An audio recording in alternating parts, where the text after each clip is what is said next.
जय माँ गंगे, हर हर गंगे, हर घर गंगे। आप देख रहे हैं माँ गंगा सेवा समिति बिहार के यूट्यूब चैनल पे ज्ञान की बातें के द्वारा हम जानेंगे मनुष्य अपने कर्म से आने वाले भाग्य को भी कैसे बदल सकते हैं। यह वीडियो आपके लिए बहुत ही इंटरेस्टिंग होने वाला है।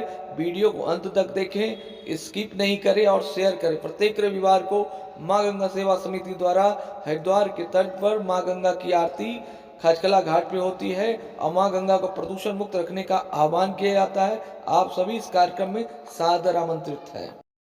एक बार नारद जी भगवान विष्णु के पास गए और उनको नमन किया। नारद जी ने श्रीहरि से कहा, प्रभु, पृथ्वी पर अब आपका प्रभाव कम हो रहा है। धर्म पर चलने वालों को कोई अच्छा फल नहीं मिल रहा, जो पाप कर रहे हैं उनका भला हो रहा है। तब श्रीहरि ने कहा, तुम्हें ऐसा क्यों लगता है? ऐसा क्या देख कर आए हो तुम? नारद जी ने कहा, अभी मैं एक जंगल से आ रहा हूँ। वहाँ एक गाय दलदल में फंसी हुई थी, कोई उसे बचाने वाला नहीं था। तभी एक चोर उधर से गुजरा, गाय के ऊपर पैर रखकर दलदल लांग कर निकल गया। आगे जाकर चोर को सोने की मोहरों से भरी एक थैली मिली। थोड़ी देर बाद वहाँ से एक वृद्ध साधु गुजरा। उसने उस गाय को बचाने की पूरी कोशिश की, पूरे शरीर का जोर लगाकर उस गाय को बचा लिया। लेकिन मैंने देखा कि गाय को दलदल से निकालने के बाद वह साधु आगे गया तो एक गड्ढे में गिर गया। प्रभु बताइए, ये कौन सा न्याय है? नारद जी की बात सुन लेने के बाद प्रभु बोले, ये सही ही हुआ। जो चोर गाय पर पैर रखकर भाग गया था, उसकी किस्मत में तो एक खजाना था, लेकिन उसके इस पाप के कारण उसे केवल कुछ मोहरें ही मिली। वहीं उस साधु को गड्ढे में इसलिए गिरना पड़ा क्योंकि उसके भाग्य में मृत्यु लिखी थी, लेकिन गाय को बचाने के कारण उसके पुण्य बढ़ गए और उसकी मृत्यु एक छोटी सी चोट में बदल गई। इंसान के कर्म से उसका भाग्य तय होता है। सीख, इंसान को अच्छे कर्म करते रहना चाहिए, क्योंकि कर्म से भाग्य बदला जा सकता है।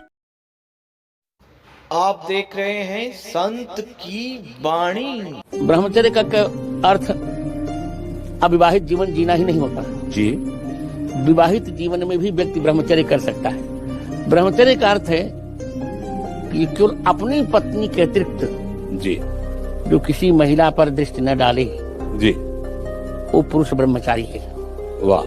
और अपने पति के अतिरिक्त किसी पुरुष का जो चिंतन न करे, वो नारी ब्रह्मचारिणी है। जी।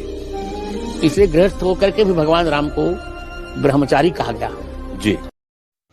वर्तमान समय में गंगा और बेटी को बचाना बेहद ही आवश्यक है। बेटी जहां सृष्टि की वाहक है, वहीं गंगा जीवन दायिनी है। इन दोनों के बिना जीवन की कल्पना करना बेकार है। दहेज प्रथा को बहिष्कार कीजिए, तभी हमारे समाज में बेटियां बचेगी।